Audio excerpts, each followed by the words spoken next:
Hello बच्चों, कैसे हो आप? आज हम लोग एटॉमिक फिजिक्स का सेकंड लेक्चर लेकर के आ गए हैं आपके सामने।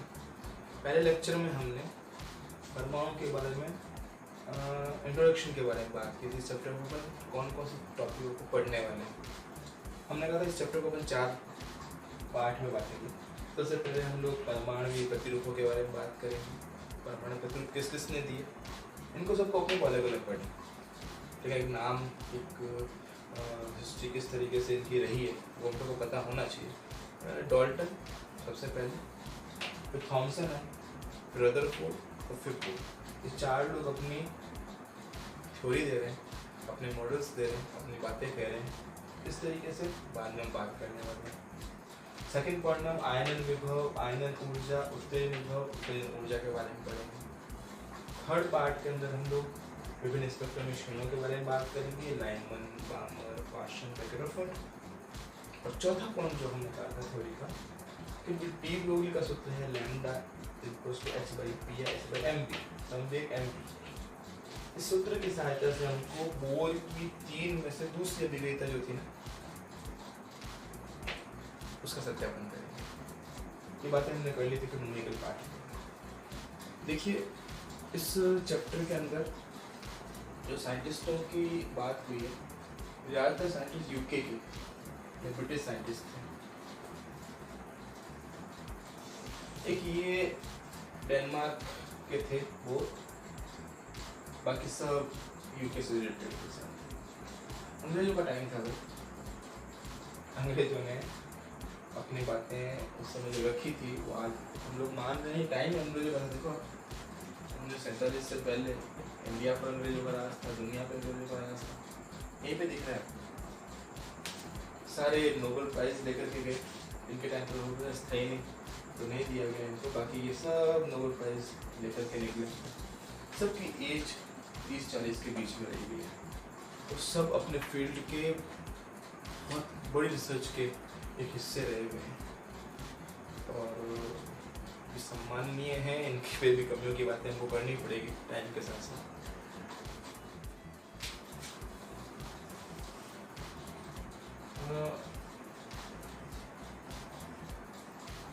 ईसा के जन्म से 500 साल पहले, बिफोर क्राइस्ट, है ना, महर्षि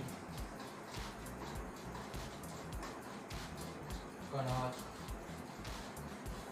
ये बातें पहले ही कह दी थी। ये पहले ही बातें जो आज डॉल्टन कह रहे हैं ना, वो बातें कई सालों पहले कणाद कह चुके हैं। एक साइंटिस्ट और हुए, उनका नाम है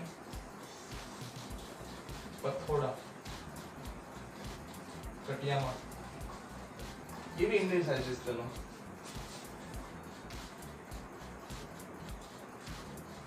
इंडियंस थे दोनों।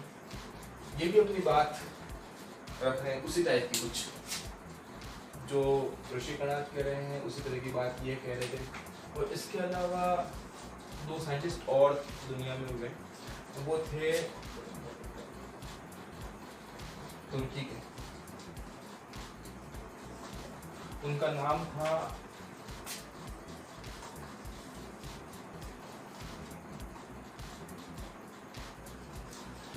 डेमोक्राइटस और ल्यूसिपस। डेमोक्राइटस और ल्यूसिपस, ये 2 साइंटिस्ट और थे जिन्होंने डॉल्टन से पहले ही एटम के बारे में बता दिया। तो वापस इंडियन साइंटिस्ट महर्षि कणाद, पथोड़ा कटियामा, डॉल्टन से पहले इन्हीं बातों को कह चुके थे। और तुर्की के 2 साइंटिस्ट थे, डेमोक्राइटस और ल्यूसिपस। ये साइंटिस्ट जो थे अपनी बातें रख के चले गए, लेकिन ये बातें बहुत पुरानी रह गई। लोगों ने इसको एक्सेप्ट नहीं किया, समझा नहीं, समझने की कोशिश नहीं की। ये बातें दब गई नहीं जा करके। टाइम का जो गैप था ना बहुत ज़्यादा। इस तरीके से हमने इसका इंट्रोडक्शन दिया। हम लोग एटॉमिक फिजिक्स को और आगे पढ़ें, इन चैप्टरों को शुरू करें, इन टॉपिकों को शुरू करें, इन टॉपिकों को पढ़ना चाहें अगर आगे तो हमें कुछ बेसिक बातें जो क्लास 9th 10th 11th में पढ़ते हुए हैं वो थोड़ा सा रिवाइज कर लें। अगर वो बातें हमको आती है तो उसके बाद इस चैप्टर को पढ़ना समझना बहुत ईजी हो जाएगा। तो आज हम लोग उन बेसिक चीज़ों के बारे में बात करते हैं जो हमने कहीं पढ़ी है, हमने सुन रखी है, शायद हमको क्लियर है या नहीं है, वो आज हम लोग ऊपर रिवाइज। तो शुरू करते हैं। देखिए एटम के बारे में बात करते हैं। एटम, उसको हम परमाणु बोलते हैं। इसका केंद्रीय भाग जो होता है वो कहलाता है नाभिक। क्या कहलाता है? नाभिक। परमाणु का केंद्रीय भाग क्या कहलाएगा? नाभिक कहलाएगा। और नाभिक में न्यूट्रॉन्स पाए जाते हैं और प्रोटॉन्स पाए जाते हैं। प्रोटॉन धनावेशित होते हैं, न्यूट्रॉन उदासीन होते हैं। तो इन दोनों को नाभिकीकरण बोले। क्या बोले? नाभिकीय कण। और नाभिक कणों को बोलते हैं न्यूक्लियॉन्स। क्या बोलते हैं? न्यूक्लियॉन्स बोलते हैं। तो मैं कह सकता हूं कि नाभिक के अंदर नाभिकीकरण रहते हैं, मतलब न्यूक्लियन हैज न्यूक्लियॉन्स।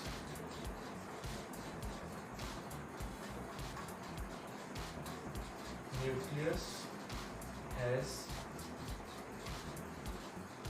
न्यूट्रॉन, मतलब न्यूट्रॉन प्लस प्रोटॉन।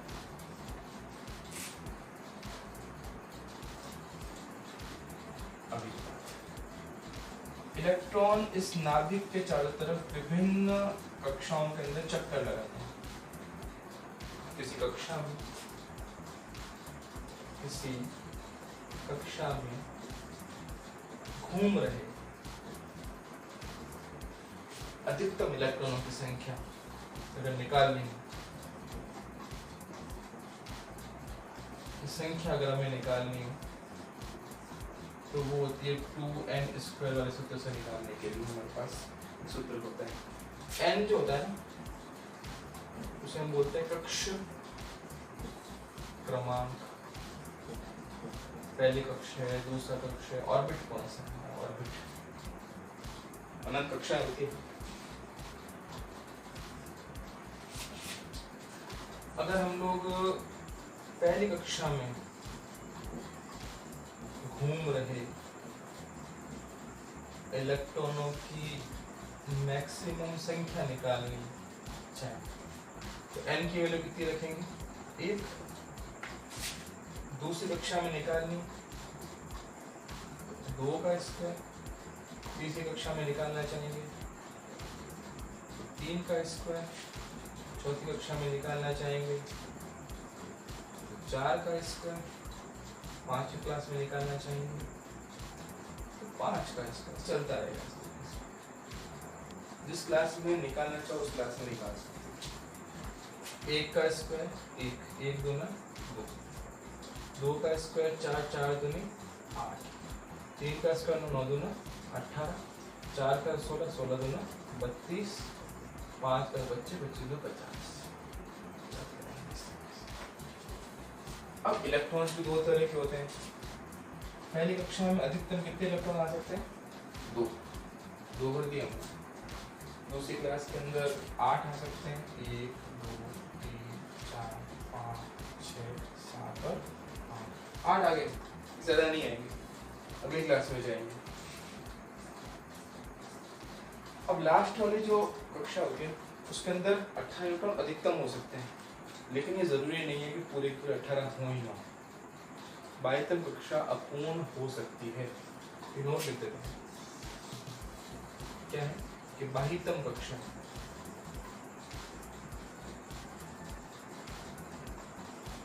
अपूर्ण हो सकती है।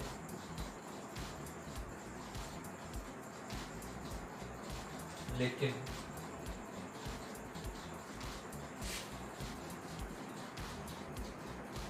आंतरिक कक्षाएं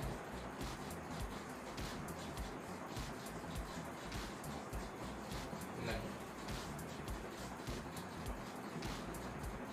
आंतरिक कक्षाएं भरी हुई होती है हमेशा, बाह्य कक्षाएं कभी भी भरी हुई हो सकती है, नहीं भी हो सकती है, तो डिपेंड करेगा उसका इलेक्ट्रॉन विन्यास कितना है, कैसा है, उस परमाणु कौन सा लिया गया।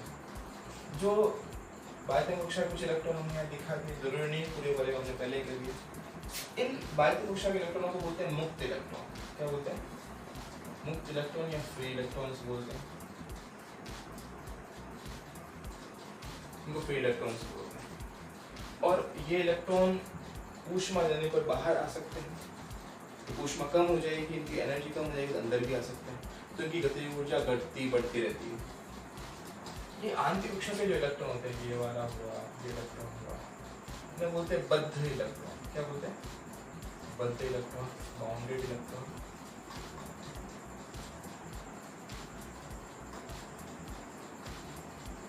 ये इलेक्ट्रॉन्स नाभिक से टाइटली बाउंड होते हैं, नाभिक ने अपने आकर्षण बल से बांध करके रखते हैं, इसीलिए बाहर नहीं निकल पाते। बाहर निकलना है तो ये निकलेंगे सबसे पहले। तो हम लोग बात कर सकते हैं इलेक्ट्रॉनों के बारे में। इलेक्ट्रॉन फिर दो प्रकार के होते हैं,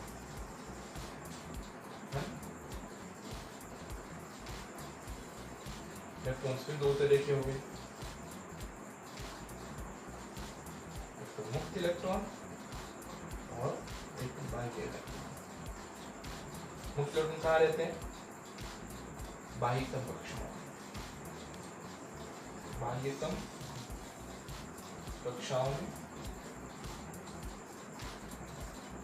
या आंतरिक कक्षाओं में।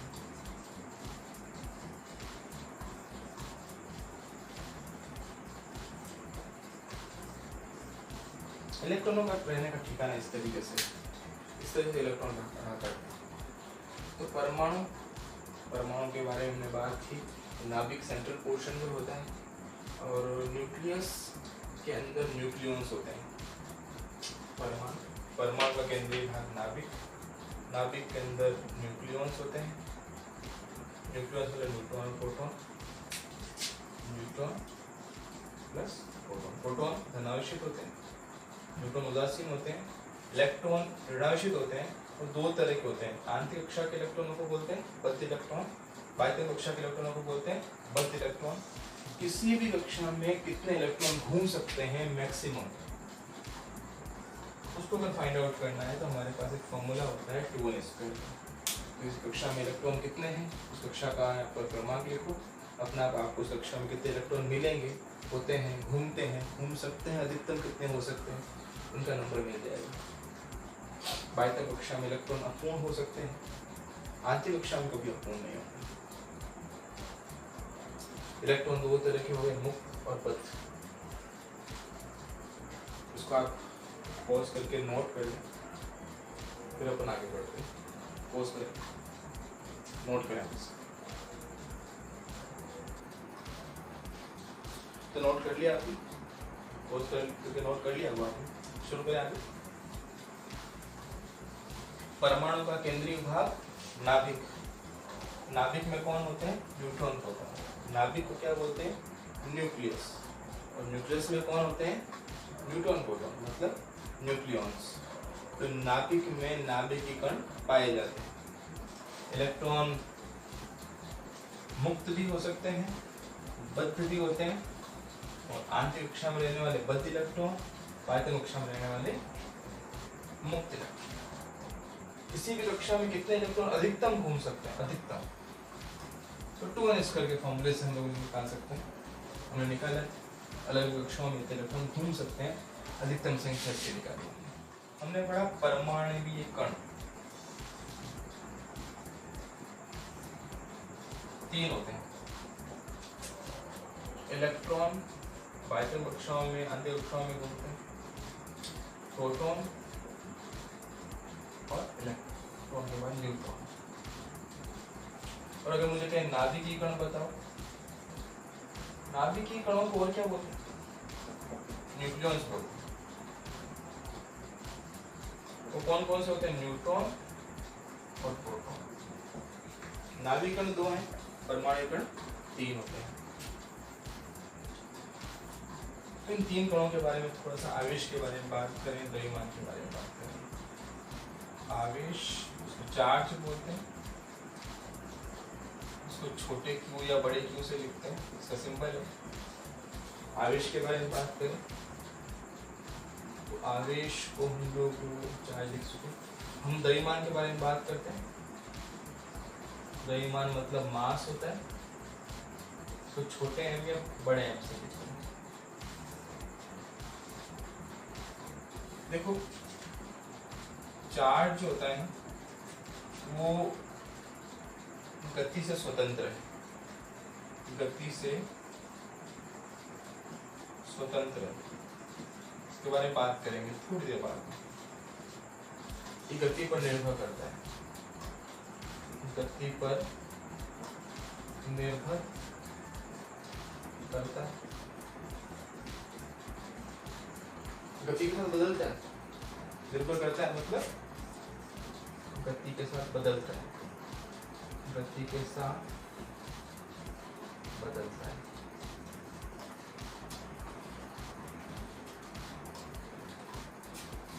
मतलब क्या हुआ कि अगर कोई कण रुका हुआ है रेस्ट पोजीशन में तो उसके द्रव्यमान को हम बोलते हैं विराम द्रव्यमान। क्या बोलते हैं? विराम द्रव्यमान।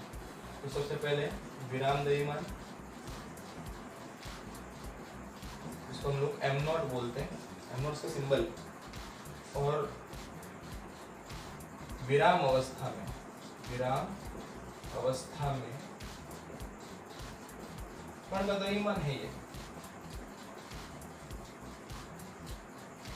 और अगर कण गतिमान है, चल रहे हैं, हम लोग चल रहे हैं, तो हमारे गतिमान अवस्था में होने पर द्रव्यमान को बोलते हैं प्रभावी द्रव्यमान, इफेक्टिव मास, प्रभावी द्रव्यमान।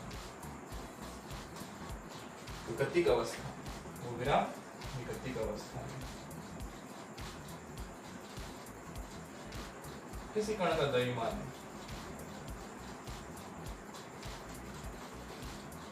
और ये दोनों बराबर नहीं होते हैं।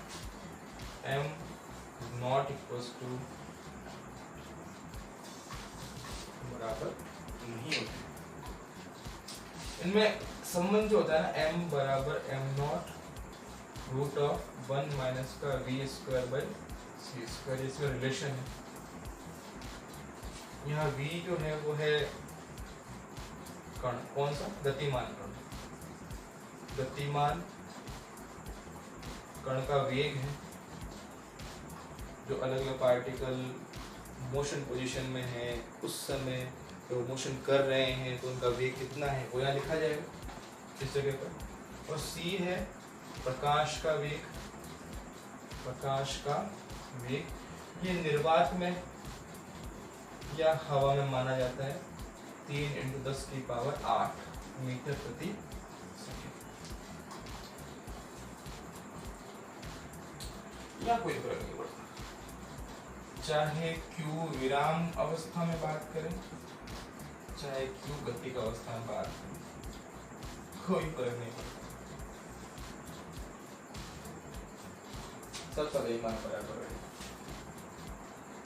सबका आवेश बराबर रहेगा, सबका द्रव्यमान अलग अलग होता है गतिशील अवस्था में। चलिए हम लोग मोटे रूप से 3 तरह के हम आवेशों के बारे में बात करेंगे। हम बात करेंगे इलेक्ट्रॉन का आवेश, जिसको हम लिखेंगे चार्ज ऑफ इलेक्ट्रॉन। हम लिखेंगे प्रोटॉन का आवेश, that means charge of proton। हम बात करेंगे न्यूट्रॉन का आवेश,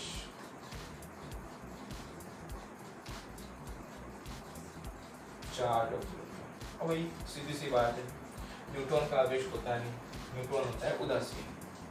ऐसा होता है उदासीन या अनावेशित। और आवेश होता नहीं है तो हम उसको 0 लिख देते हैं, तो खत्म हुई बात। इलेक्ट्रॉन ऋणावेशित होता है, प्रोटॉन धनावेशित होता है। और इसका मान जो होता है 1.6 10⁻⁻⁰ कूलम। इसको एक्यूरेट लिखे हो तो 1.602 ×10⁻⁹ कूलम इसका मान होता है। इसका भी 1.602 ×10⁻⁹ कूलम इसका मान होता है। उस पूरे गणितीय मान को मात्रक से जो गिफ्ट करना है उसको बोलते हैं एक क्वांटम। क्या बोलते हैं? एक क्वांटम बोलते हैं। और उसका सिंबल होता है स्मॉल ई। ये भी एक क्वांटम है, इसका सिंबल भी ई है, तो प्लस का ई हो गया, प्लस का ई माइनस का ई और इसका आवेश होता है। दिखा है? नीचे वाला दिखा है क्वेश्चन आपको? मैं देखता हूँ। हाँ चल जाएगा। हम विराम अवस्था में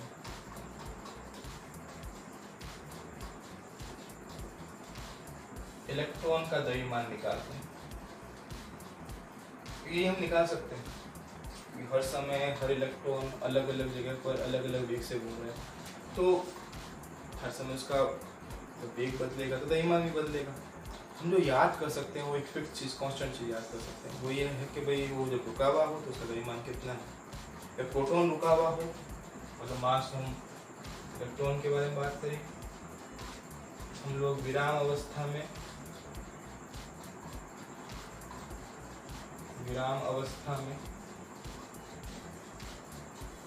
प्रोटॉन का द्रव्यमान याद करेंगे, मास ऑफ प्रोटॉन।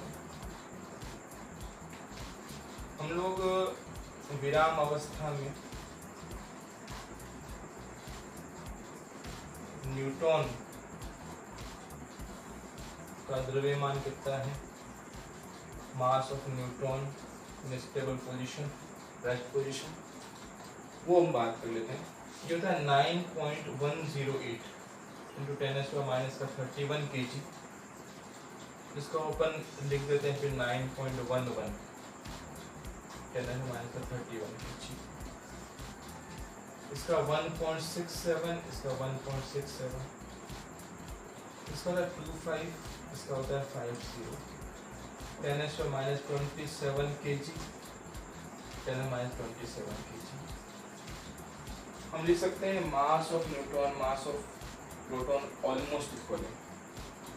हम लिख सकते हैं mass of proton is slightly greater than mass of neutron, but ये भी लिख सकते हैं कि mass of proton is almost equal to the mass of neutron. थोड़ा ज़्यादा है लेकिन लगभग बराबर, थोड़ा ज़्यादा है लेकिन लगभग बराबर लिख सकते हैं हम लोग इस तरीके से। एक चीज़ और ध्यान रखना, दो छोटे छोटे नोट लिख लें हम लोग यहाँ पर। एक बात है, मास काम आती रहती है। मास ऑफ प्रोटॉन जो होता है ना, वो 1836 से 37 गुना होता है मास ऑफ इलेक्ट्रॉन का। बहुत बड़ा है। प्रोटॉन की तुलना में न्यूट्रॉन, इलेक्ट्रॉन का जो मास होता है वो 1000 गुना कम है, 2000 गुना कम है। नोट नंबर एक जो यहाँ लिखने वाले हम लोग, मास ऑफ प्रोटॉन है वो 1837 गुना बड़ा है मास ऑफ इलेक्ट्रॉन का। एक बात तो ये ध्यान रखिएगा। दूसरी बात ये ध्यान रखिएगा कि भाई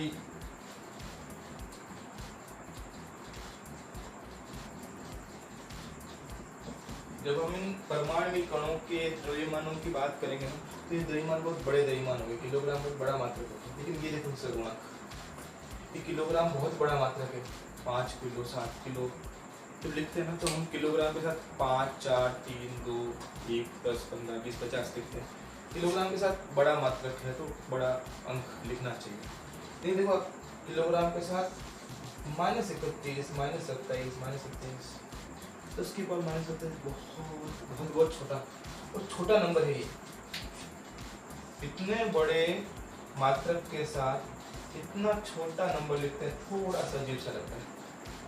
हम लोग एक नया मात्रक यूज करते हैं, इलेक्ट्रॉन, प्रोटॉन और न्यूट्रॉन जैसे छोटे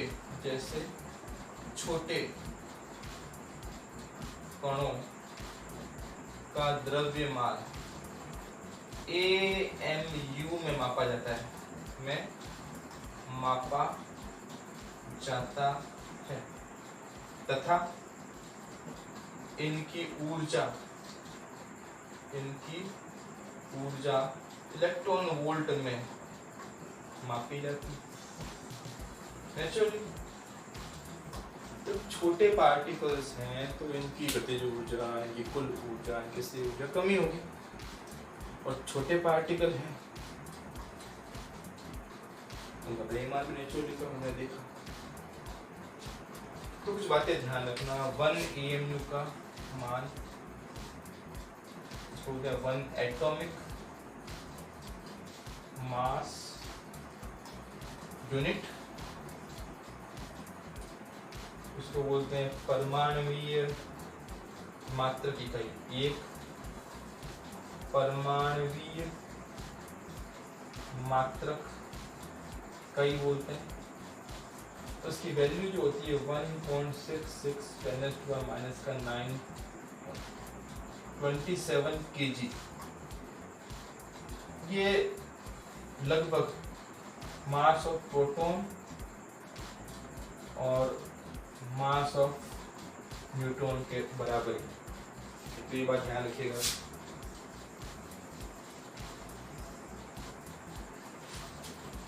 और एक इसके अलावा बात आपको जो ध्यान रखनी है वो है 1 electron volt equal to 1.6 × 10⁻⁹ joule. ये भी चैप्टर में काम आएगी। या 1 जूल जो होता है 1 जूल निकालें, इसको नीचे भेजेंगे और सॉल्व करके लिखेंगे तो 6.25 × 10⁻80 इलेक्ट्रॉन वोल्ट। ये भी एक कन्वर्जन में आपको यूनिट या काम में लेना पड़ेगा। इलेक्ट्रॉन वोल्ट जूल में कन्वर्ट करना, जूल को इलेक्ट्रॉन वोल्ट में कन्वर्ट करना, मास को एम में लिखना, इन्हीं चैप्टरों की बातें आपको पढ़नी पड़ेगी। तो समझ आ रहा है आपको? हमने कहा वापस समझते हैं परमाणु कण कौन से होते हैं। तो आप कहोगे इलेक्ट्रॉन, प्रोटॉन और न्यूट्रॉन। प्रोटॉन न्यूट्रॉन का है नाभिक में, इलेक्ट्रॉन का है बाह्य इलेक्ट्रॉन है। तो जो नाभिक में उनको नाभिक कण बोलते हैं और इंग्लिश में उनको बोला जाता है न्यूक्लियॉन्स। और ये वर्ड ऐसा कैसा काम आएगा हमारे वापस हिंदी के अंदर भी, न्यूक्लियॉन्स। उनको लिखेंगे न्यूक्लियॉन्स।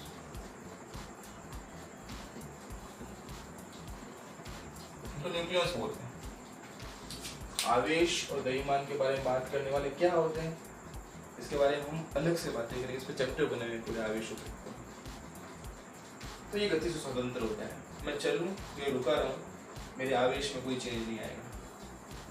लेकिन अगर मैं चल रहा हूं तो मेरा द्रव्यमान अलग होगा, रुका हूं तो द्रव्यमान अलग होगा। तो चलता हूं ना तो मेरा द्रव्यमान ज्यादा होता है। ध्यान रखिएगा, m बड़ा होता है m0 से। निकालेंगे, क्वेश्चन करेंगे इसके ऊपर, हम लोग इसकी बात कर लेंगे एक बार। देखो m और m0 में रिलेशन की बात करें ना तो m = m0 अपॉन के अंदर रूट आएगा 1 - v²/c²। v तो m0 तो आप जान गए। जब कोई पार्टिकल रुका हुआ है विराम अवस्था में तब उसका द्रव्यमान को क्या बोलते हैं m0। जो पार्टिकल चल रहा होता है तब उसका द्रव्यमान को क्या बोलते हैं m। जो चल रहा है अभी m की बात करेंगे, रुका हुआ है तो m की बात करेंगे। अभी किसकी बात हो रही है m की। अब किसकी बात हो रही है m0 की। अगर मैं रुका हुआ हूँ तो मेरे मास को आप क्या बोलोगे रेस्ट मास, विराम द्रव्यमान m0। और मैं भाग रहा हूँ पूरी तरीके से तो मैं क्या बोलूँगा, अपने मास को बोलूँगा m, इफेक्टिव मास, प्रभावी द्रव्यमान। और मैं जब भागता हूँ तो मेरा द्रव्यमान बढ़ जाता है। मैं फॉर्मूले से आपको क्वेश्चन करके बता दूंगा, आपको लगेगा कि हाँ जब हम भाग रहे हैं, हम दौड़ रहे हैं, तेज भाग रहे हैं, हम तेज दौड़ रहे हैं और तेज दौड़ रहे हैं तो हमारा मास उस तेज स्पीड के साथ बढ़ रहा है। हमको ऐसा फील होगा, वो हमको यहाँ पर क्वेश्चन के थ्रू पता चल जाएगा। चलिए जब बात करें इनके चार्जेस की, 3 कणों के चार्जेस की, तो इलेक्ट्रॉन का चार्ज 1 है ना, माइनस का 1, प्रोटॉन का चार्ज प्लस का 1e, न्यूट्रॉन उदासीन होता है। एक क्वेश्चन आया था बोर्ड के अंदर, 1 quantum, what do you mean by 1 quantum. ये क्वांटम से क्या अभिप्राय है। ये क्वांटम जो प्रोटॉन और इलेक्ट्रॉन है उनके आवेश जो है ना, आवेश उसका जो मान है उसको बोलते हैं 1 क्वांटम। इलेक्ट्रॉन और प्रोटॉन के आवेश का जो मान है ना उसको बोलते हैं 1 क्वांटम। तो लिख लेते हैं क्वेश्चन यहाँ पर, 1 क्वांटम वन क्वांटम। क्या होता है वन क्वांटम? मतलब 1e मतलब 1.6 माइनस का 19 कूलम, जो क्या होता है इलेक्ट्रॉन या प्रोटॉन के आवेश का मान है। आवेश का मान है ये क्वांटम स्मॉल e। तो इलेक्ट्रॉन का सिंबल e माइनस का या e माइनस, और इलेक्ट्रॉन के आवेश का मान पूछो तो स्मॉल e, कोई ऊपर माइनस नहीं आता। ये नंबर है, इसको एक वन क्वांटम बोलते हैं। एक क्वांटम एक गणितीय अंक है, कूलम इसका मात्रक है, एक भौतिक राशि मान सकते हो इसको। जबकि इलेक्ट्रॉन के ऊपर अगर -1 लगाया है e, तो क्वांटिटी नहीं है, इलेक्ट्रॉन को दर्शाने का तरीका। ये इलेक्ट्रॉन को दर्शाने का तरीका है, ये इलेक्ट्रॉन के मान को लिखने का तरीका है। ये भौतिक राशि है, इसका गणितीय मान भी होता है और इसका एक मात्रक भी होता है। कूलम इसका मात्रक है। इलेक्ट्रॉन का चार्ज कभी पूछे क्या बोलना आप -e, प्रोटॉन का चार्ज +e, न्यूट्रॉन का चार्ज 0। कभी भी पूछे, कभी कोई पूछे फिजिक्स में, प्रोटॉन का चार्ज +e, इलेक्ट्रॉन का चार्ज -e, न्यूट्रॉन का चार्ज 0। इलेक्ट्रॉन का 0 है, न्यूट्रॉन का चार्ज 0 है, वो उदासीन है इसलिए, न्यूट्रल है इसलिए। प्रोटॉन का +e, e को डिस्क्राइब करो, e क्या होता है वन क्वांटम। वन क्वांटम का मतलब इलेक्ट्रॉन या प्रोटॉन का जो गणितीय मान है ना आवेश का, उसको हम बोलते हैं वन क्वांटम। कुछ आ रहा है समझ में? वापस समझते नहीं आया। न्यूट्रॉन उदासीन, टेंशन खत्म, आवेश 0, खत्म हुई बात। आगे बात करते हैं। बच्चे कौन? Electron proton. Electron minus charge रखेगा, प्रोटॉन प्लस चार्ज रखेगा। नेचर उनकी अलग अलग है, पॉजिटिव नेचर, नेगेटिव नेचर, लेकिन मान, जो गणितीय मान, जो मात्रक है वो समान है। उस गणितीय मान को मात्रक के साथ लिखा जाता है ना, तो एक क्वांटम बनता है। ओके, क्लियर है? रिपीट करेंगे, टाइम के साथ आ जाएगा। द्रव्यमान की बात करें, जब मैं दौड़ रहा हूँ तो मेरा द्रव्यमान m, इफेक्टिव मास, प्रभावी द्रव्यमान। रुका हुआ हूँ, मेरी वेलोसिटी 0 है, वेग 0 है, तब मैं अपने मास को बोलूँगा रेस्ट मास m0। मैं अलग अलग कणों के, अलग अलग ऑब्जेक्ट्स के, अलग अलग व्यक्तियों के रुके हुए मास को याद कर सकता हूँ, कि चलने की स्पीड अलग अलग होगी तो मास भी अलग अलग होगा। तो प्रभावी मास तो याद नहीं कर सकते। हाँ, रुका हुआ मास हम याद कर सकते हैं। तो हम लोग जितने भी मासेस इलेक्ट्रॉन, प्रोटॉन, न्यूट्रॉन के बोलते हैं ना रूटीन लाइफ में, रूटीन क्वेश्चंस के अंदर, रूटीन थ्योरियों के अंदर, रूटीन बुक्स के अंदर, वो हमेशा रेस्ट मास होते हैं। जब इलेक्ट्रॉन को रख दिया गया है, हालांकि रुका हुआ नहीं रहता, इलेक्ट्रॉन बहुत कम है, रुके रहते भी हैं। जब फ्लो नहीं होता, कंडक्शन नहीं होता, तब इलेक्ट्रॉन रुके रहेंगे, हालांकि रहते हैं, लेकिन जनरली इलेक्ट्रॉन चलते हैं, परमाणु के अंदर घूमते रहते हैं। तो हम बात करें तो इलेक्ट्रॉन जब रुका हुआ है, अगर मान लिया जाए वो रुका हुआ है हमारे सामने, उस समय उसके मास की जो हम बात करने वाले हैं, वो मास होता है 9.11 × 10⁻31 kg। मान से करते हैं, बहुत छोटा अंक है ये। प्रोटॉन का और न्यूट्रॉन का मास इक्वल ही है लगभग, थोड़ा सा यहाँ पे फर्क आ जाता है, थोड़ा सा 0.2 स्थान के बाद फर्क पड़ता है थोड़ा सा, लेकिन उससे हमारे कैलकुलेशन पे ज़्यादा फर्क नहीं पड़ेगा।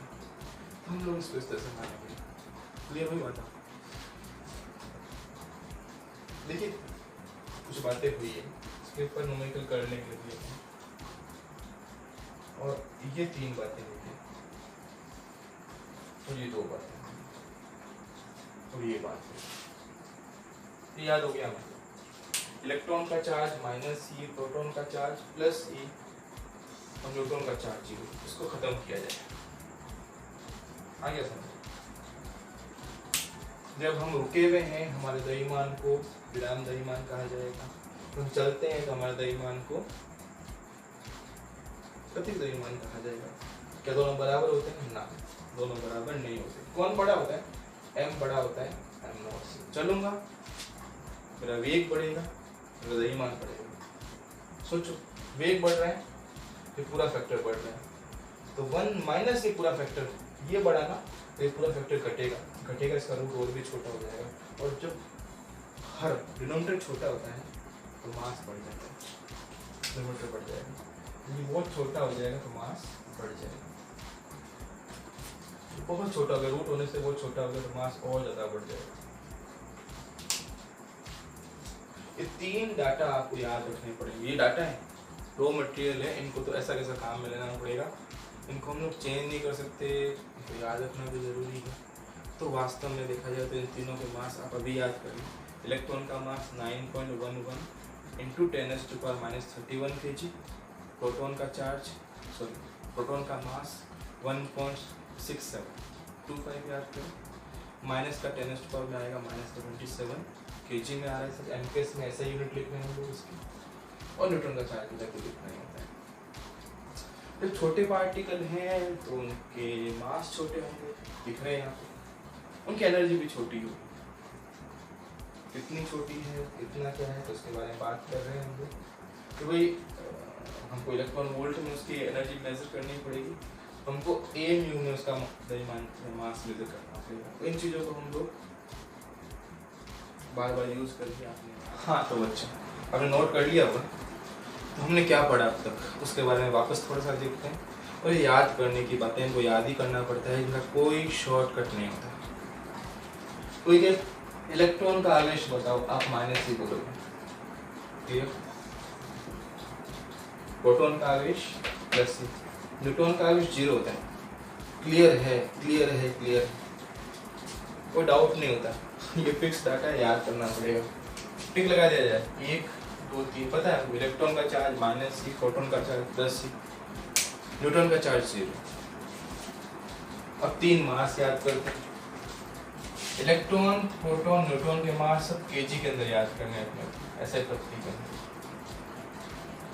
एमकेएस ऐसे पद्धति के अंदर से याद करेंगे। 9.11 10 के -31, 1.6725 -27 किलोग्राम और 1.6750 10 के -27 किलोग्राम। इनके मास हैं, तो याद करने ही पड़ेंगे, कोई शॉर्टकट नहीं। बहुत काम आएंगे, हर जगह काम आएंगे, इस चैप्टर में नहीं, पूरी फिजिक्स में काम आएंगे, आगे भी काम आएंगे, पहले भी आए हुए। याद करना पड़ा था, अब तक नहीं थे, आज करना पड़ेगा। याद करें, 5 मिनट ज़्यादा नहीं लगता, याद करने के लिए। अब ये पार्टिकल कैसे होते हैं, टिनी पार्टिकल, छोटे पार्टिकल, माइक्रो लेवल पे इनके रेडियस वगैरह होते हैं, बहुत छोटे द्रव्यमान होते हैं इनके। तो इनके द्रव्यमानों को फिर इतना बड़ा गुणक लिख के क्यों लिखा जाए, ये फैक्टर तो बहुत छोटा होता है। इसको फिर लगभग बोला गया 1 AMU, पूरा मास सेम ही है लगभग। देखो दोनों मास में ज़्यादा फर्क नहीं है, अगर ये हटा दिया जाएगा 1.66 आ गया, 1.6725 6750, ये मास लगभग 1 AMU कहे जाते हैं। 1 AMU मास का मतलब लगभग प्रोटॉन और न्यूट्रॉन का मास ही है वो, इसका अप्रोक्सीमेट वैल्यू उसकी प्रोटॉन न्यूट्रॉन के मास के बराबर। याद करें इन तीनों को, और यही मास 1 AMU है, इसी को मैं 1 AMU लिख सकता हूँ। ये क्या है, ये दोनों मास जो है, ये दोनों मास, ये क्या है, ऑलमोस्ट ये क्या है 1 AMU atom in mass related. इनके मास अपने को AMU में याद रखने पड़ेंगे, आने वाले टॉपिक ओपन करेंगे। तो सेक्शन हो गए चार्ज का और मास का। एनर्जी मेजर करनी है तो जूल वगैरह बहुत बड़े मात्रा होते हैं, एनर्जी को हम जूल में नहीं मेजर करेंगे, यहाँ पर हमको इनको बदलना पड़ेगा इलेक्ट्रॉन वोल्ट के अंदर। और जहाँ इलेक्ट्रॉन वोल्ट को जूल में बदलना है बदलेंगे इस फॉर्मूले से, जहाँ जूल को इलेक्ट्रॉन बदलना है बदलेंगे इस फॉर्मूले से, तो दोनों एक ही। अगर आप ये ना लिखना चाहें तो 6.6×10⁻18 लिखिएगा। तो 1 इलेक्ट्रॉन वोल्ट में 1.6×10⁻19 जूल होते हैं, ठीक। और 1 जूल के अंदर 6.6×10⁻18 इलेक्ट्रॉन होते हैं। सारी बातें हो गई है, ये बातें हमने अब तक पढ़ी। अब एक क्वेश्चन करते हैं, देखिए इस क्वेश्चन को। 1 किलोग्राम का कोई कण वो विराम अवस्था में था। जब कोई विराम अवस्था में होता है ना कण, तो उसका द्रव्यमान को क्या बोलते हैं हम लोग, क्या बोलते हैं, रुका हुआ है, क्या बोलेंगे द्रव्यमान को? m0, तो ये इसका विराम द्रव्यमान दे रखा है आपको, m0 1 kg, ये बताया आपको। अब उसको चलाएगा प्रकाश के वेग से आधे वेग से चलाएगा, उसका वेग कितना है? c बाई प्रकाश के वेग का आधा वेग उसको दे दिया गया, चलेगा वो। तो उसका नया द्रव्यमान क्या होगा? नया द्रव्यमान का मतलब क्या होता है? प्रवाही द्रव्यमान। विराम अवस्था में द्रव्यमान को क्या बोला हमने? m0। एक्चुअली m पूछ रहा है आपसे m पूछा गया है, m0 दोनों के बीच में एक ही रिलेशन है। तो सॉल्यूशन एक लाइन का ही है, सॉल्यूशन देखिएगा, m की वैल्यू और m0 की वैल्यू। m0 देखा कि m पूछा गया, तो m जो होगा वो होगा m0 अपॉन में 1 माइनस का v square by c square, m is equal to m0 1 kg है, रूट ऑफ 1 माइनस का ये c स्क्वायर यहाँ रखा हुआ है, v की वैल्यू c बाई 2 है, उसका स्क्वायर है, तो m की वैल्यू जो आएगी 1 kg तो रखा हुआ है, और 1 माइनस का c स्क्वायर बाई 4 हो जाएगा, और c स्क्वायर यहाँ पर है, ये कैंसिल आउट हुए, तो m की वैल्यू 1 kg के साथ में यहाँ पर आ रही है नीचे 1/4 है, देखिए 1 में से 1/4 जाएगा, 3/4 बचेगा। और इसको जब सॉल्व करोगे ना आप, तो देखिए 1/√3 तो पड़ा हुआ है, ये 2 ऊपर जाएगा, kg हो गया, और ये ऑलमोस्ट आपको मिलेगा 1.2 kg। यही मैं आपको कह रहा था, m0 जब आपका 1 kg है तो उसका इफेक्टिव मास आया ना तो 1.2 kg आया, देखिएगा, ये तो मैं आपको कह रहा था। प्रूफ हो गया कि m0 से ज्यादा होता है, m0 का इतना रेशियो रखता है, m0 का रेशियो अगर देखें ना, देखिएगा रेशियो m और m0 की बात करें, m0 और m की बात करें, तो m और m0 का जो रेशियो आएगा तो आएगा 1 माइनस का v square by c square, ये रेशियो है। तो ऐसे बोलिए m अपॉन m0 जो होगा वो 1 अपॉन रूट ऑफ 1 माइनस का v square by c square हो जाएगा। सारी बातें एक ही बात को करने के 3 तरीके हो गए, समझ में आ रहा है आपको? रिजल्ट क्या है हमारा? रिजल्ट ये है, इस क्वेश्चन को करने का कारण ये है, चीज समझी जाए तो चीज ये है कि मास अगर मोशन पोजीशन में मेजर कर रहे हो, वो मास हमेशा रेस्ट पोजीशन के मास से ज्यादा होता है।